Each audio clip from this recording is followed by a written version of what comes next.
Hoy vamos a compartir una enseñanza que el Señor puso en mi corazón. La iba a compartir con los jóvenes, pero la vamos a compartir con toda la iglesia. Y se llama predica, predica y luego habla. Dígale a la persona de al lado: predica, predica y luego habla. Muchos de nosotros soñamos o clamamos a Dios para que nuestras familias se vuelvan a Él de todo corazón. Aquí están las esposas que claman por sus esposos y dicen: Señor, yo sé que tú harás la obra perfecta. Está el varón también que ora por su familia. Está el padre que está todos los días buscando la presencia de Dios para que su soberanía esté en él.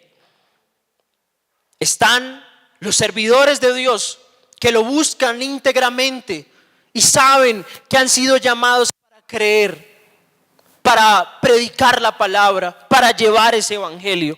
Y todos soñamos de alguna manera en que nuestros amigos, familiares, cercanos, quienes tenemos a nuestro alcance, bendigan a Dios y le reconozcan y lo amen y lo glorifiquen. ¿O no es así? Pero Dios no puede estar todo el tiempo hablando a las personas de la manera que nosotros pensamos o consideramos, sino que Dios se vale de cada una de las adversidades y de los momentos que estamos viviendo para testificar de su grandeza. Y el Señor nos dice: el primer ejemplo, el primer reflejo de mi amor hacia ellos, la primera persona que tiene que testificar el evangelio eres tú. Y es fundamental que aprendamos a vivir esa palabra que el Señor ha implantado en nuestro corazón. Que esa semilla que ya ha dado una raíz, que ha traído un fruto, también pueda alimentar a otras personas. El evangelio que nosotros hablamos, el evangelio que nosotros compartimos a través de nuestra boca, tiene que ser ratificado con nuestra vida, con nuestras acciones. Si nosotros hablamos una cosa, pero tomamos decisiones diferentes y actuamos contrario a lo que estamos diciendo, ¿qué seríamos nosotros? ¿Qué seríamos?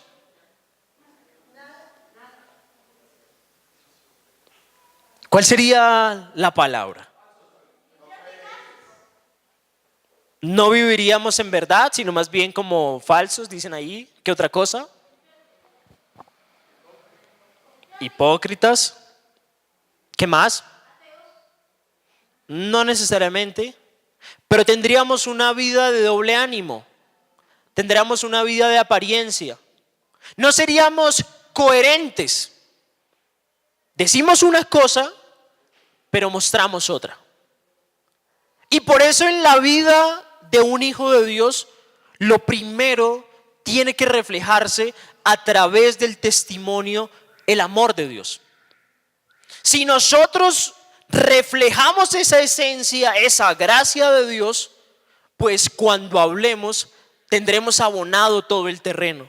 Porque las personas dirán: él sí predica y cumple lo que dice.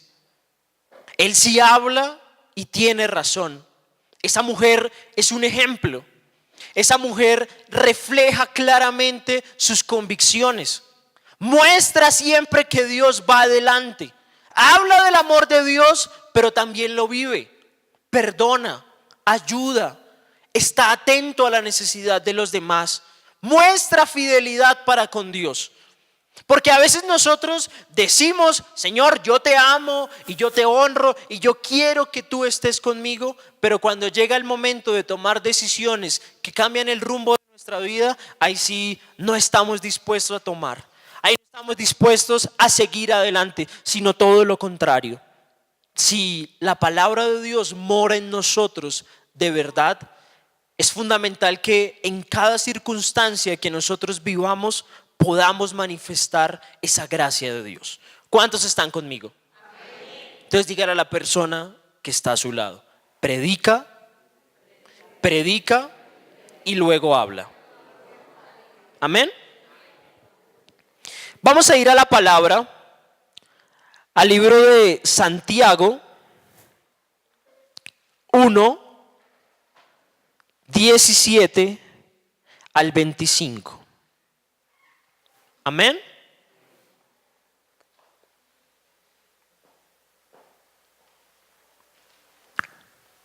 Santiago 1, 17 al 25. ¿Lo tienen? Dice la palabra: toda buena dádiva y todo don perfecto desciende de lo alto, del Padre de las luces, en el cual no hay mudanza ni sombra de variación. Él de su voluntad nos hizo nacer por la palabra de verdad, para que seamos primicias de sus criaturas. Por esto, mis amados hermanos, todo hombre sea pronto para oír, tardo para hablar, tardo para irarse, porque en la ira del hombre no obra la justicia de Dios. Por lo cual, desechando toda inmundicia y abundancia de malicia, recibid con mansedumbre la palabra implantada, la cual puede salvar vuestras almas. Pero sed hacedores de la palabra y no tan solamente oidores, engañándoos a vosotros mismos. Porque si alguno es oidor de la palabra, pero no hacedor de ella, este es semejante al hombre que considera en un espejo su rostro natural, porque él se considera a sí mismo y se va y luego olvida cómo era. Mas el que mira atentamente en la perfecta ley de la libertad y persevera en ella, no siendo oidor olvidadizo, sino hacedor de la obra, este será bienaventurado en lo que hace. Si alguno se cree religioso entre vosotros y no refrena su lengua, sino que engaña su corazón, la religión del tal es vana. La religión pura y sin mácula delante de Dios el Padre es esta: visitar a los huérfanos y a las viudas en sus tribulaciones y guardarse sin mancha del mundo. Amén. Mira que el Señor nos habla a través de la carta de Santiago y nos dice: ustedes no pueden errar, ustedes no pueden pensar que cuando viene una tentación a su vida, el Señor los envió para probarlos. Porque si Dios es santo, porque si Dios es luz, porque si Dios es perfecto y en Él no hay mudanza, pues de Él no puede provenir algo malo. Porque siendo santo, santo, santo, nunca vendrá de Él algo malo, sino que todo don perfecto y toda buena dádiva desciende del Padre de la gloria. Si ustedes saben eso, entenderán también que como hijos han sido llamados a la reconciliación con el Padre. Han sido llamados para que como criaturas en manos de Dios puedan reflejar esa voluntad, que ustedes sean las primicias, los primeros frutos de la bendición de Dios en el pacto de Jesús en la cruz. Por lo cual, si tú estás bien arraigado en el Señor, si tú conoces la posición que tienes en Él, sabrás que no simplemente puedes escuchar los mandatos de Dios y que te entre por un oído y salgan por el otro, o no simplemente puedes tener una vida de apariencia, sino todo lo contrario. Hemos sido llamados y constituidos por Dios para reflejar sus estatutos y sus mandatos, para que nosotros seamos la muestra, la manifestación, el regalo para todas las personas del amor de Cristo en sus vidas. ¿Cuántos dicen amén? Así es que el Señor nos está diciendo: yo necesito que tú y yo nos pongamos a trabajar. Yo necesito que tú y yo podamos tener un entendimiento común y que sepas qué es lo que tengo para ti. Porque si tú eres mi hijo, si te he constituido como servidor, es necesario que Jesús, cada momento y cada segundo de tu vida, pueda reflejarse en tus acciones, en tus pensamientos, en tus palabras. El Señor necesita que nosotros ganemos más almas para el reino de los cielos. Pero esas almas que quedan con firmeza son aquellas que también tienen un respaldo, que tienen un ejemplo, que tienen una guía. Y Dios de alguna manera te ha puesto a ti como esa guía. Esa guía en tu hogar, esa guía en esta iglesia, como esa persona a seguir, porque de todos aprendemos. Y si entendemos verdaderamente que al vivir la palabra cosas sobrenaturales ocurren, pues de la misma manera debemos siempre estar prestos a escuchar la voz de Dios y saber qué es lo que quiere de nosotros. Amén. Si las cosas que el Señor tiene destinada para nosotros en este tiempo presente y en el futuro vendrán, ¿por qué nosotros no nos ponemos también en esa labor de estar en la búsqueda de su presencia, de estar en la búsqueda de su palabra, de poder cambiar todas aquellas cosas que quizás al Señor no le gustan de nosotros y que aún sabiéndolo nosotros no hemos querido hacerlo? Porque el Señor dice: si alguno está en Cristo, nueva criatura es. Las cosas viejas pasaron, he aquí todas son hechas nuevas. ¿Cuántos son criaturas nuevas en el Señor? ¿Cuántos son criaturas nuevas en el Señor? Hay que tenerlo muy claro. Y el que no quiera tomar la decisión de decir amén es completamente respetable. Pero ya nosotros no somos el viejo hombre, corrupto, viciado por los deseos de la carne, que vive en el pecado, sino todo lo contrario, un corazón que busca al Señor. Somos un espíritu unido con un alma en un cuerpo que está todo el tiempo clamando a Dios para que forme su ser, para que pueda ser acepto como un sacrificio perfecto ante Él. Si en verdad nos damos cuenta que Cristo nos ha puesto como luminares del mundo, entenderemos que siempre debemos llevar la antorcha de Jesús en alto y con orgullo y decir: el Señor es mi victoria, el Señor es quien me guardó, en Él confié y Él escuchó mi voz. Yo tuve confianza y no tardó su ayuda. Su bendición es más grande de lo que pude haber esperado. Amén. Acompáñame a Filipenses 2:14 al 16.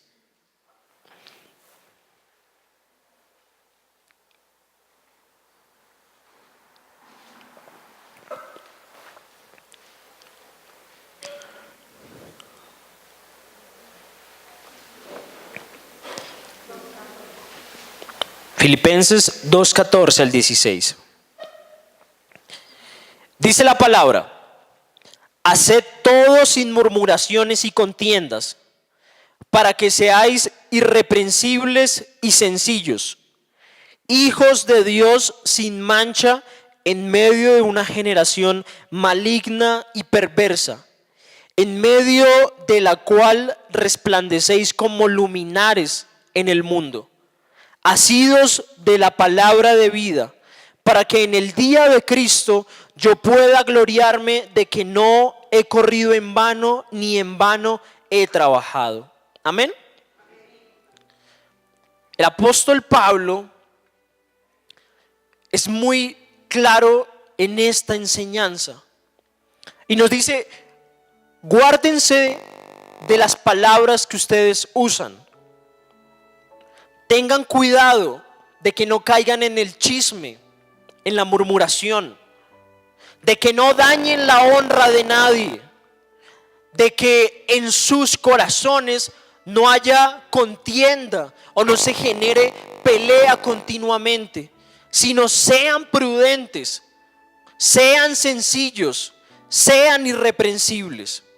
Ustedes deben presentarse como hijos de Dios sin mancha, en un mundo que está agobiado por la maldad, en un mundo en el cual la corrupción y el pecado es latente en todos los lugares, porque ustedes han sido puestos como luz, como luminares, para que puedan alumbrar a otras personas. De esa manera sabré yo como apóstol que todo el trabajo que he hecho durante tantos años no es en vano, ni que el pacto de Jesús fue en vano en sus vidas, porque ustedes son la muestra del amor del Señor. Piensa por un segundo.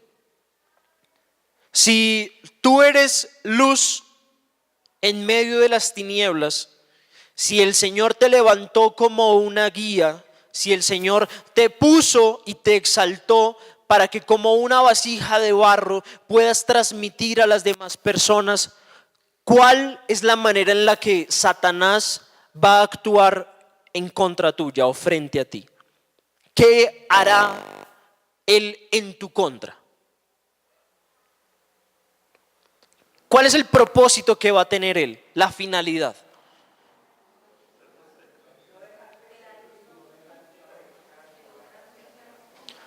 Si tú eres luz, ¿qué hace directamente? Va a querer apagar. Va a querer traer miedo, como hablábamos. Va a querer traer ansiedad. Va a querer traer vergüenza y deshonra a tu vida, para que no pueda ser usado como ese ejemplo, como ese testimonio. Pero ya como nosotros conocemos la manera en la cual Él obra y Él actúa, debemos resistir con fe, sabiendo que Dios es mayor y que también nos ha dado autoridad, y que también Él nos ha constituido como sus servidores, como sus embajadores, que somos un linaje escogido y una nación santa para Él. Por esa razón, la palabra de vida que mora en nuestros corazones puede alimentar a las demás personas sin importar la circunstancia. Tú te pones a pensar la manera en la cual un sembrador lanza la semilla. ¿Él cómo sale a la tierra que tiene? Primero la prepara, ¿cierto? La limpia, la pone, digamos que en condiciones aptas para poder plantar. Pero al momento de lanzar la semilla, él tiene una dirección exacta a donde la va a depositar. Cuando la lanza tiene... Él la lanza y prepara la tierra. Él dice, yo ya hice mi trabajo y mi labor, ¿cierto? Y esa semilla que está puesta en el lugar, que cae en el lugar idóneo, va a dar, digamos que un crecimiento. Va a brotar una raíz, un tallo, unas hojas y un fruto. Pero el sembrador se va, después de que lanzó la semilla, a mirar todas a ver si cayeron en el lugar idóneo. Él lanza la palabra porque sabe que es buena palabra. Él lanza la semilla y asimismo actúa Dios con nosotros. Si nosotros nos damos cuenta de que Dios ya depositó esa palabra de vida en nuestros corazones y que es un alimento que puede compartir con otras personas, con el semejante, pues estaremos viviendo verdaderamente el evangelio. Porque no nos quedaremos en la palabrería o en las promesas de querer consagrarnos, sino que en verdad nos pararemos firmes y quedaremos en las batallas con Dios para decirle, Señor, si me necesitas, yo soy ese soldado en el cual tú puedes contar. Señor, si tú me necesitas, yo soy el siervo que irá. Señor, tú necesitas que alguien vaya, pues yo iré en tu nombre, porque sé que tú has hecho bien en mi vida y que lo puedo compartir a los demás. Amén. Gloria a Dios.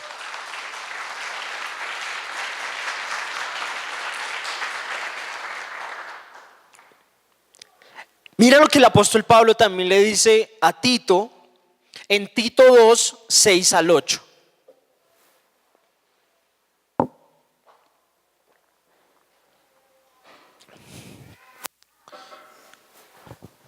Dice, exhorta asimismo a los jóvenes a que sean prudentes, presentándote tú en todo como ejemplo de buenas obras, en la enseñanza mostrando integridad, seriedad, palabra sana e irreprochable, de modo que el adversario se avergüence y no tenga nada malo que decir de vosotros.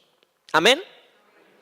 Ahí él también le da otras instrucciones a Tito de la manera en la cual él debe enseñar a los hombres ancianos, a las ancianas, a las mujeres que están casadas. Y en el caso particular de lo que estamos viendo, le dice, habla con los jóvenes, enséñales, ministrales la palabra, todo lo que yo te he entregado, todo lo que el Señor ha depositado en ti a través de mi ejemplo, eso también enséñaselo a ellos.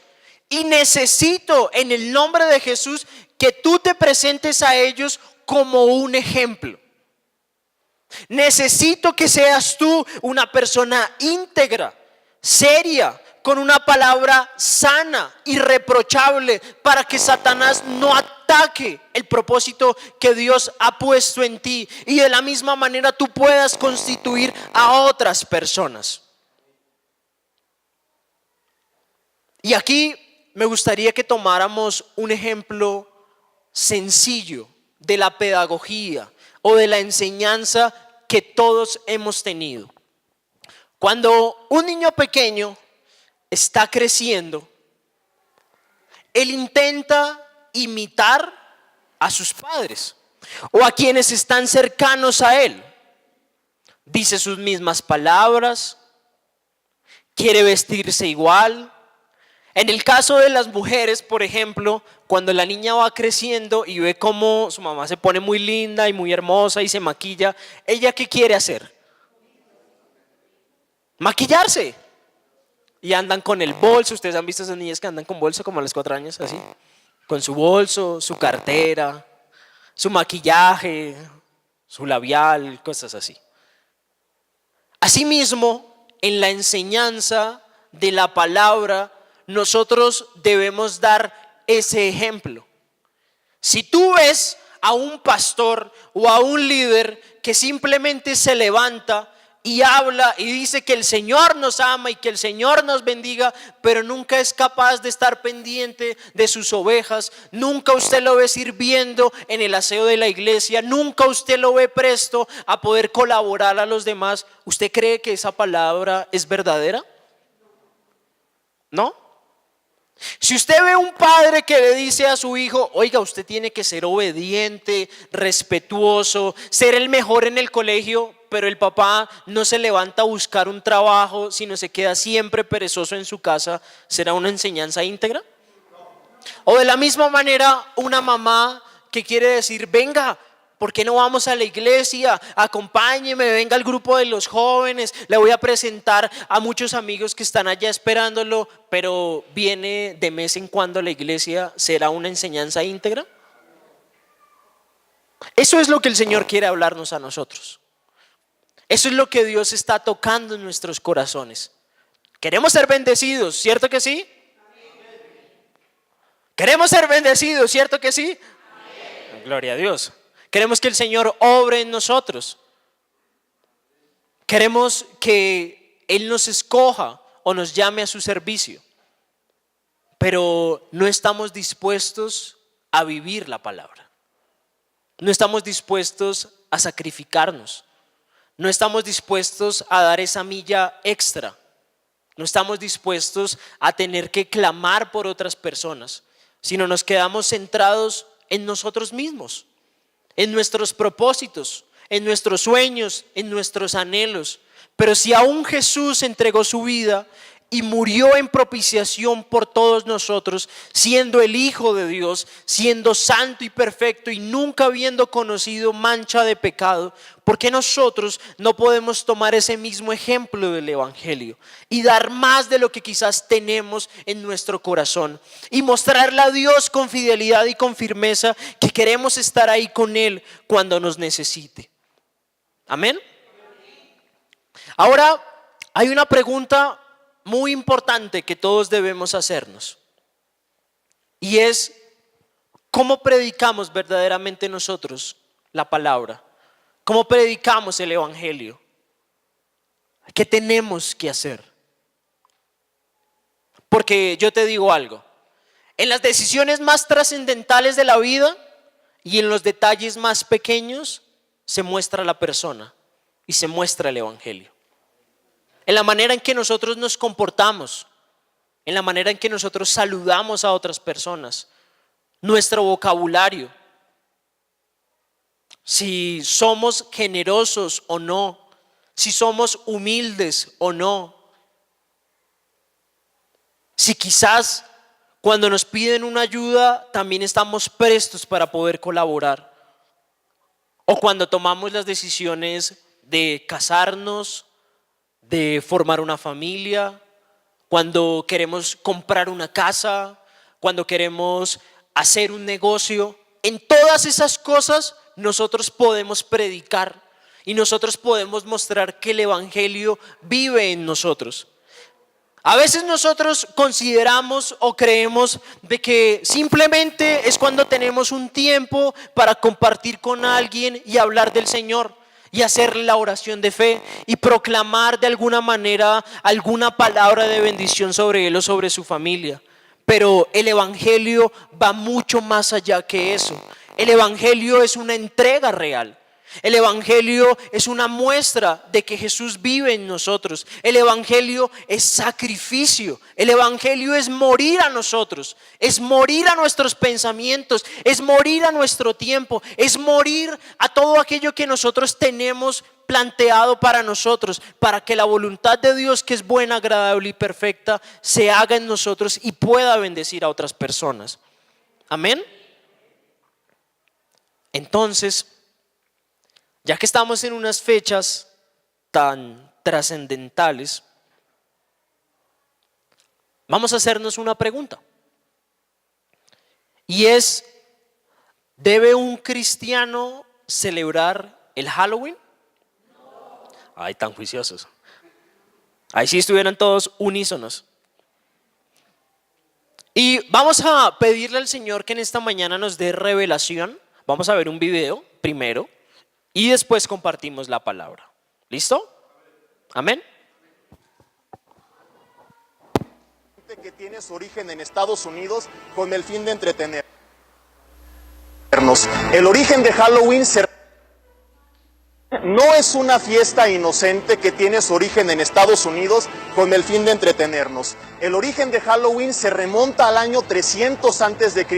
en el norte de Europa, donde una civilización conocida como los celtas y su grupo de sacerdotes conocidos como los druidas celebraban cada año el 31 de octubre esta fiesta a Samhain, a quien ellos consideraban el dios de la muerte. En esta fiesta ellos ofrecían sacrificios con el fin de apaciguar la ira de Samhain.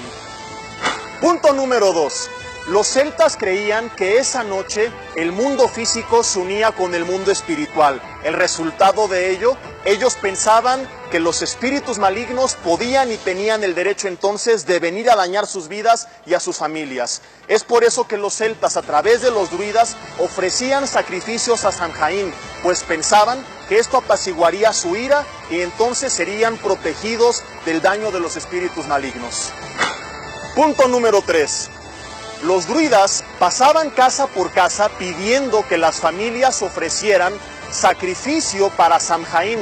Parte de la ofrenda para el sacrificio incluía un niño o una mujer virgen. Si la familia cooperaba, entonces se le entregaba a la familia una fruta o legumbre con una vela adentro que significaba que habían cooperado y tenían protección. Pero si la familia no cooperaba, entonces marcaban su casa, lo cual supuestamente significaba que los espíritus malignos tendrían el derecho de venir a hacer el daño que quisieran. Es aquí donde se origina la famosa tradición de dulce o travesura.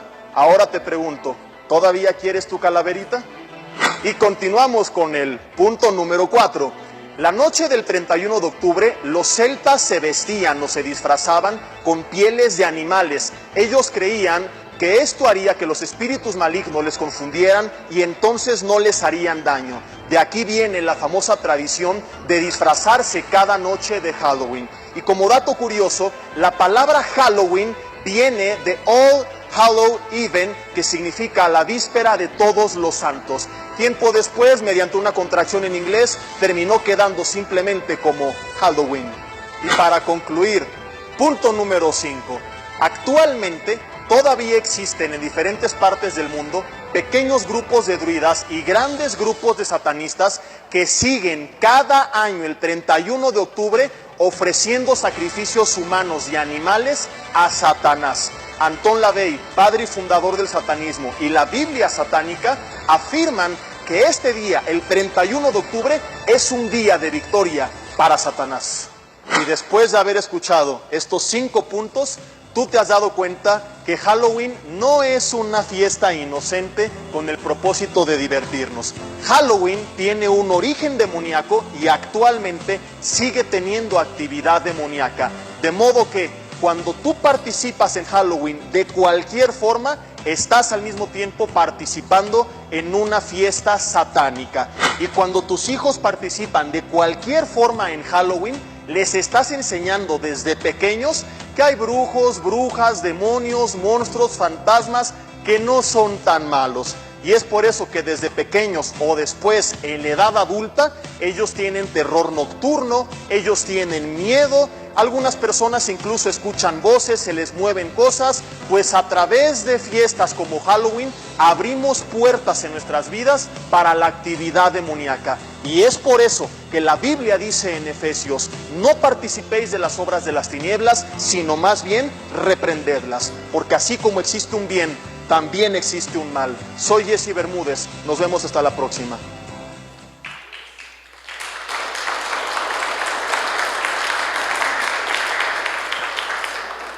Amén.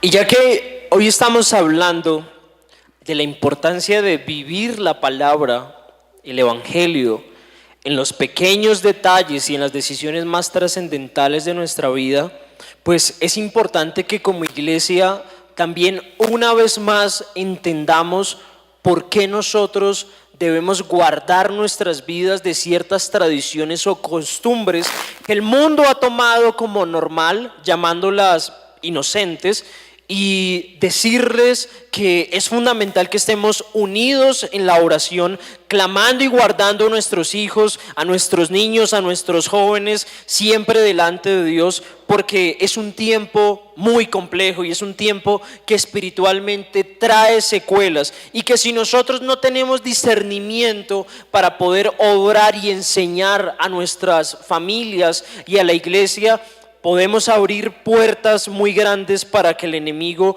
destruya la voluntad que Dios tiene con nosotros. ¿Están conmigo? Vamos a tocar de alguna manera algunos puntos y conjuntamente buscaremos en la palabra qué es la mejor decisión y por qué Dios nos previene en este caso. Bueno, como ya lo saben, la palabra Halloween es una abreviatura en inglés de algo que dice, o una frase que dice, el Día de Todos los Santos. Esa abreviatura surgió tiempo después de que en el Imperio Romano se hubiese instaurado el cristianismo. Y como muchos de los pueblos que hacían parte de ese pueblo romano eran paganos, pues tenían que convertir de alguna manera esas fiestas para darle un enfoque diferente. Pero el origen real de ese Día de los Santos o ese Día de los Mártires, que presuntamente se celebra el 1 de noviembre, fue exactamente lo que veíamos en el video, el Samaín. Era una celebración de un pueblo celta al norte de Europa, en el cual se estaba festejando o se conmemoraba la finalización de la cosecha del año.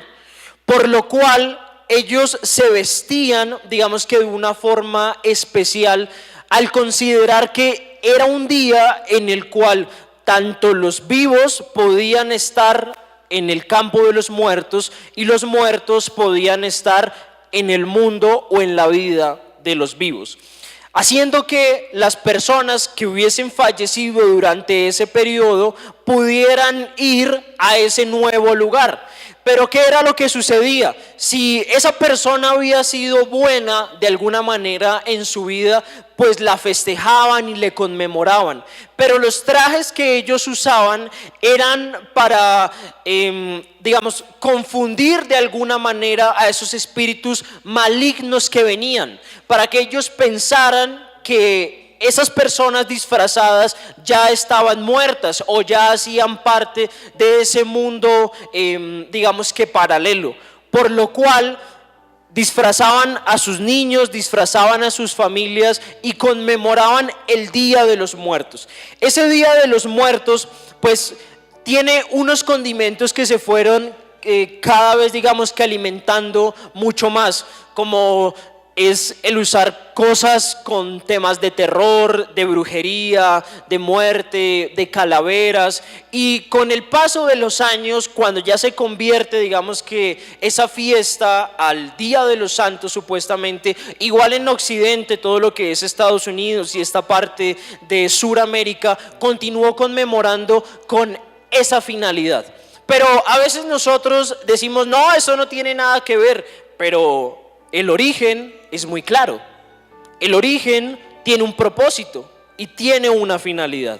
Ahora les pregunto yo, con base en lo que vimos en el video y con lo que acabamos de compartir, celebrando el Día de los Muertos, el Día de los Difuntos y usando imágenes alegóricas a la muerte sin meternos en el mundo espiritual, ¿consideramos realmente que es un día para que nosotros lo festejemos o lo celebremos? Porque si somos hijos de luz, en nosotros no puede haber uno. Ahora sí, involucrándonos en el ámbito espiritual, es fundamental que como iglesia también sepamos todas las situaciones o todo el manejo que se realiza en el satanismo y en la hechicería para ese día. Porque todos estos sacerdotes negros, personas que pertenecen a estos grupos malignos, lo que buscan hacer es presentar sacrificios, ayunar, digamos que de alguna manera quitarle la vida a animales, a mujeres, a recién nacidos, para entregárselos a Satanás, para consagrarlos como el día de su Dios. Por lo cual nosotros debemos también estar atentos y alertas a lo que Dios habla a nuestros corazones. Quizás usted dice, es que no tiene nada de malo que yo disfrace a mi hijo o a mi hija, o no tiene de malo que yo sea partícipe, pero si usted tiene en su corazón el entendimiento, sabrá la finalidad y sabrá el propósito. Por lo cual, si somos hijos de luz, nosotros no podemos vivir en las tinieblas. No podemos decir, sí Señor, yo quiero amarte, yo quiero bendecirte, yo quiero predicar tu palabra, y en estas cosas tan importantes nos hacemos como nada sucede ni nada pasa, porque nuevamente abrimos brechas para que el enemigo ataque nuestras vidas y ataque nuestras familias. Amén. Santiago 4:4 nos dice: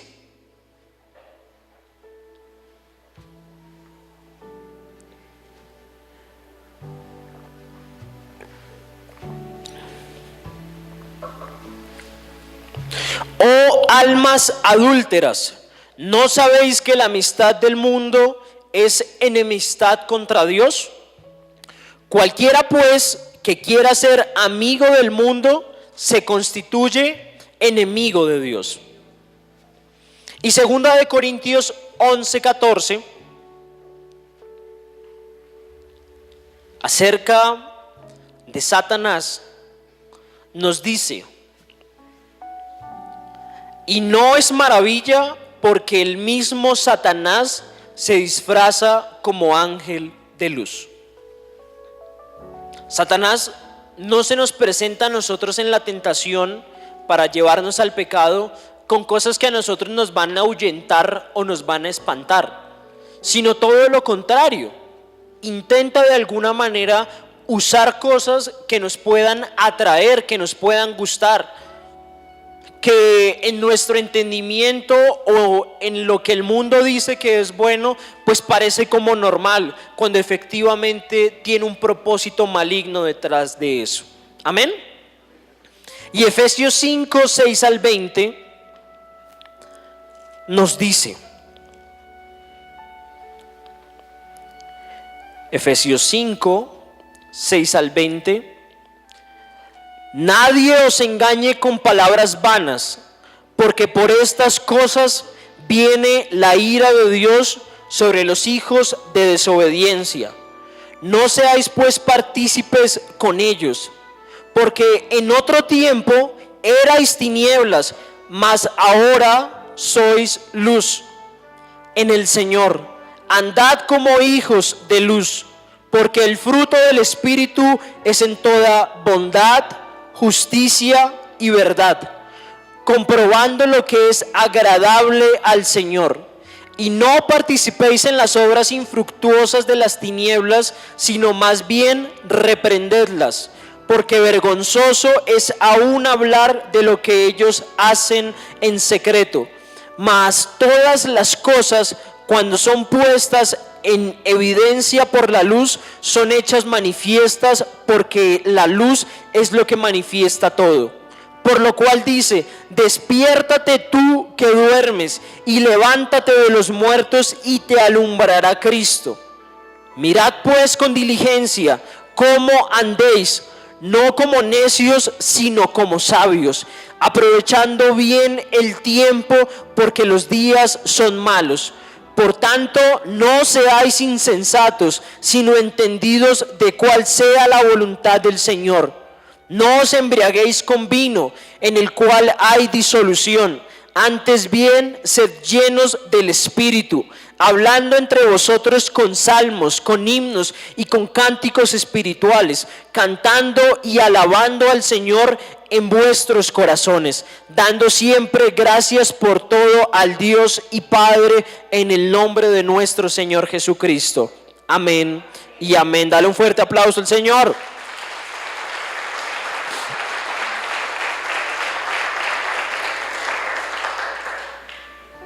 Gloria a Dios. ¿Entendido? A la luz de la palabra. Y ahora vamos a finalizar la enseñanza haciéndonos otra pregunta. Y es: ¿de qué manera o cuándo nosotros predicamos verdaderamente el Evangelio? Amén. Vamos a hacer un pequeño ejercicio. Ustedes hacen parte del grupo de reclutadores de Dios.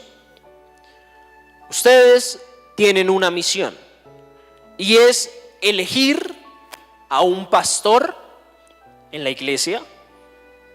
Tienen la misión de elegir el líder del ministerio de los niños o la líder, y deben elegir el líder del grupo de los jóvenes.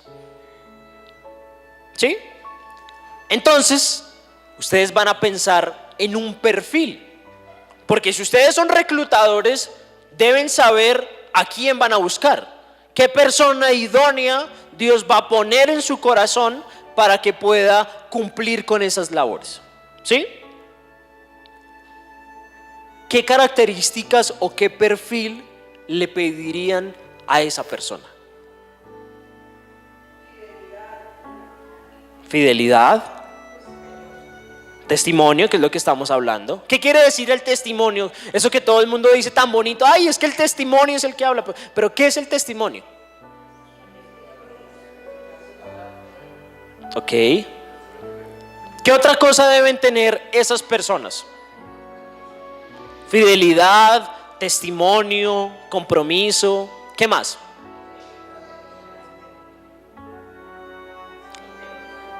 Integridad por allá. ¿Qué otra cosa? Conocimiento, sabiduría, revelación. ¿Qué más? Lealtad, temor de Dios, amor, mucho amor. El amor es lo más importante. El amor sustenta lo demás, sustenta la palabra, sustenta la justicia, sustenta la verdad. El amor es de Dios. ¿Qué más? Sacrificio. Dime. Beneficios. ¿Qué más? Fidelidad. Bueno, hagamos un resumen de lo que ustedes han dicho para buscar a esas personas. Debe tener fidelidad, compromiso, amor, sabiduría, testimonio, servicio, temor de Dios. ¿Un líder o un pastor puede andar todo el tiempo así cerrado y no saludar a nadie? ¿Qué tiene que ser? Dado a las personas, servicial. ¿Y qué tal si esa persona que Dios está buscando eres tú?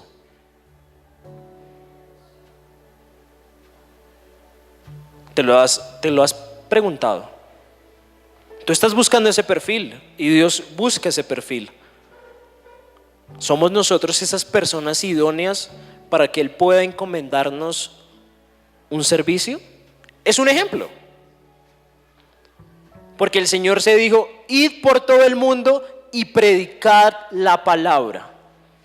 No les dijo: vayan pastores, vayan profetas, vayan apóstoles, vayan líderes. No, nos dijo a todos. Así que todos somos predicadores. Todos debemos vivir el evangelio. Pero si queremos buscar en otras personas lo que Dios tiene que formar en nosotros, entonces debemos reevaluar de qué manera nosotros estamos viviendo el evangelio.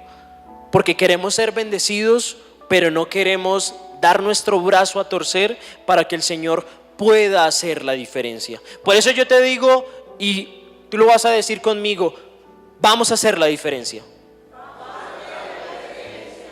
Porque no nos podemos quedar en la palabrería. No nos podemos quedar en los votos de consagración, de yo estaré y yo haré, y cuando llega el momento de demostrar quién está en la fidelidad, no se encuentra, sino que nuestros actos tienen que transmitir la gracia de Dios. ¿Cómo predicamos nosotros verdaderamente o en qué momento? ¿Cómo lo hacemos? Cuando nosotros honramos el nombre de Dios en todo lo que hacemos, cuando reconocemos su gracia sobre nuestras victorias, sobre nuestras vidas, sobre nuestras familias. Nosotros predicamos el evangelio cuando le agradecemos por todo, cuando hemos llorado, cuando hemos reído, cuando nos ha dado, cuando se ha quedado en silencio, cuando agradecemos también por las pruebas y por las batallas, por las personas que nos han hecho daño. Cuando nosotros decimos: Dios en medio de la adversidad fue fiel conmigo y me acompañó en todo el proceso. Cuando nosotros decidimos confiar en Él, cuando ya humanamente no hay nada que hacer, ahí verdaderamente predicamos el evangelio, porque estamos diciendo: Señor, yo dependo por completo de ti. Cuando nosotros somos tentados y el enemigo pone barreras en nuestro camino o en nuestras vidas, y quizás hemos caído en el pecado, pero nos arrepentimos y decimos: Señor, yo reconozco que te he fallado, yo reconozco que he cometido errores, pero sé que en Jesús tú me has sanado, yo sé que en Jesús tú has restaurado mi alma. Cuando nosotros decimos: Señor, tú eres mi bendición, tú eres lo que yo necesito, y con nuestros actos lo ratificamos, ahí estamos predicando. Predicamos cuando decidimos guardarnos íntegros, cuando decidimos caminar con santidad, Nosotros predicamos la palabra cuando bendecimos a nuestras autoridades, a nuestros padres, a nuestros pastores, a nuestros jefes, aun cuando nuestros jefes nos ponen mucho trabajo y nos dicen, es que yo necesito que haga esto y necesito que lo haga para allá. En lugar de estar peleando, nos ponemos prestos a servir, porque todas las cosas que hacemos, sean de palabra o de hecho, son para el Señor. ¿Cuándo más predicamos? Cuando somos humildes, cuando tenemos un corazón enseñable, cuando recibimos la instrucción, cuando reconocemos nuestros errores, cuando no nos creemos más que los demás. Nosotros predicamos cuando nuestras palabras y nuestros actos son coherentes, cuando estamos caminando con rectitud e integridad. Y la manera más especial en la cual tú y yo predicamos la palabra es cuando nos convertimos en un reflejo del amor de Dios para todo el mundo. ¿Cuántos dicen amén? Esa es la manera en la cual el Señor quiere que nosotros vivamos. ¿Ustedes se acuerdan de la parábola del buen samaritano? ¿La tienen presente? Leámosla rápidamente. Está en Lucas 10, 25 al 37. Y con esto terminamos.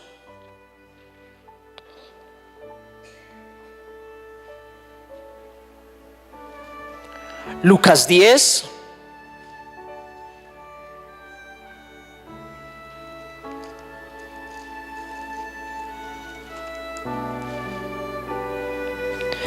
(25 al 37). Y dice la palabra: he aquí un intérprete de la ley se levantó y dijo para probarle: Maestro, ¿haciendo qué cosa heredaré la vida eterna? Él le dijo: ¿qué está escrito en la ley? ¿Cómo lees o cómo entiendes? Aquel respondiendo dijo: amarás al Señor tu Dios con todo tu corazón y con toda tu alma y con todas tus fuerzas y con toda tu mente, y a tu prójimo como a ti mismo. ¿No es esto el verdadero evangelio? Y le dijo: bien has respondido, haz esto y vivirás. Pero él, queriendo justificarse a sí mismo, dijo a Jesús: ¿y quién es mi prójimo? Respondiendo Jesús dijo: un hombre descendía de Jerusalén a Jericó y cayó en mano de ladrones, los cuales le despojaron e hiriéndole se fueron, dejándole medio muerto. Aconteció que descendió un sacerdote por aquel camino y viéndole pasó de largo. Asimismo un levita, llegando cerca de aquel lugar y viéndole pasó de largo. Pero un samaritano que iba de camino vino cerca de él y viéndole fue movido a misericordia. Y acercándose vendó sus heridas y echándoles aceite y vino y poniéndole en su cabalgadura lo llevó al mesón y cuidó de él. Otro día al partir sacó 2 denarios y los dio al mesonero y le dijo: cuídamele y todo lo que gastes de más yo te lo pagaré cuando regrese. ¿Quién pues de estos 3 te parece que fue el prójimo del que cayó en manos de los ladrones? Él dijo: el que usó de misericordia con él. Entonces Jesús le dijo: ve y haz tú lo mismo. Amén. ¿Quién le preguntó a Jesús qué cosa debería hacer para ser salvo o para llegar al reino de los cielos? ¿Lo vieron con detenimiento? ¿Quién le preguntó? Un intérprete de la ley. En ese momento, digamos que el grupo de los fariseos, no muy queridos en el cristianismo, fue quien le preguntó a él. Y le dijo: ¿yo qué tengo que hacer para alcanzar la vida eterna? Y entonces el Señor Jesús le dijo: bueno, ¿tú cómo lees o cómo interpretas las escrituras? Y él le dice: amarás al Señor tu Dios con todo tu corazón, con toda tu alma, con todas tus fuerzas y con toda tu mente. y amarás a tu prójimo como a ti mismo. Entonces el Señor Jesús le dijo, bien has dicho, haz esto. Y él, por continuar preguntándole, le dice, bueno, entonces, ¿quién es mi prójimo?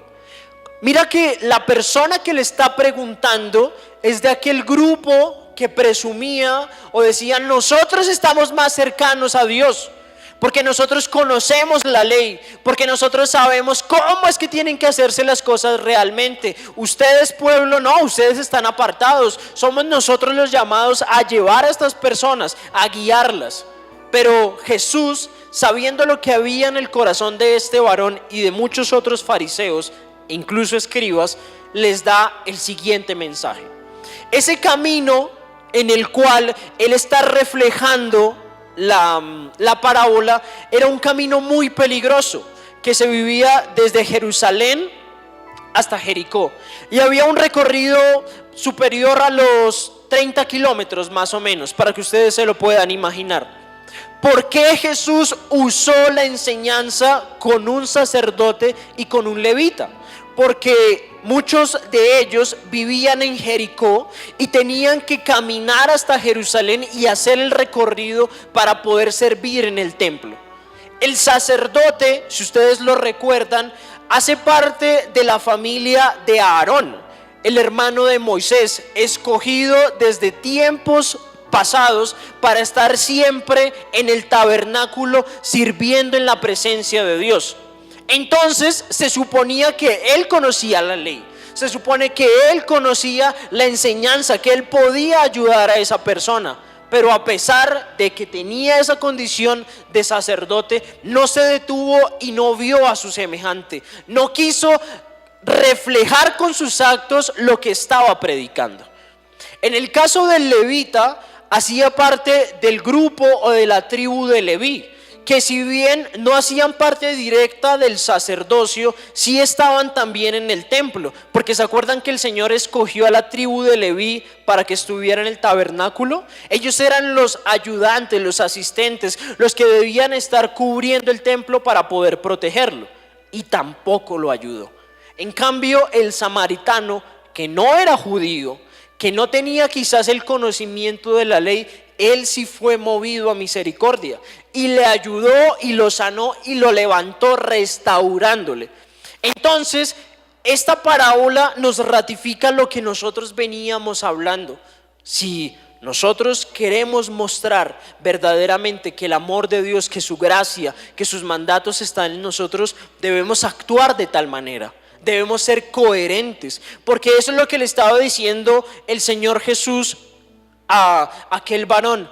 Haz tú esto, predica tú la palabra, vive el evangelio. Y es lo que nos dice hoy a nosotros como iglesia: predica y luego habla. Porque al momento en el cual tu testimonio sea correcto delante de Dios, tendrás autoridad para que a través de tu voz, a través de tu palabra, a través del mensaje y la sabiduría que Dios ha puesto en tu vida, muchas personas sean levantadas y sean sanas. Amén.